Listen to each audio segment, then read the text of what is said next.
কুরবানি হলো আল্লাহ তাআলার নৈকট্য ও সন্তুষ্টি অর্জনের একটি বিশেষ ইবাদত। এটি ত্যাগের মহিমায় ভাস্বর এবং মুসলমানদের অন্যতম প্রধান ধর্মীয় উৎসব।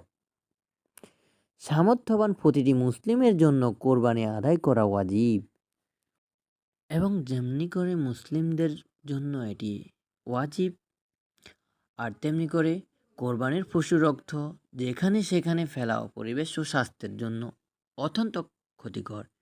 পশু রক্ত বর্জ্য উন্মুক্ত স্থানে ফেললে তা থেকে দ্রুত দুর্গন্ধ ছড়ায়, মশামাছির উপদ্রব বাড়ে এবং ক্ষতিকর ব্যাকটেরিয়া সৃষ্টি হয়। এজন্য আমরা যেখানে জবাই করব সেখানে ছোট একটি গর্ত করে তাড়াতাড়ি করে পুঁতে ফেলব, এবং যেখানে খাল বেচাকেনা করে ব্যবসায়ীরা ওখানেও তাড়াতাড়ি আমরা বেকিং সোডাও ছিটে দিতে পারি।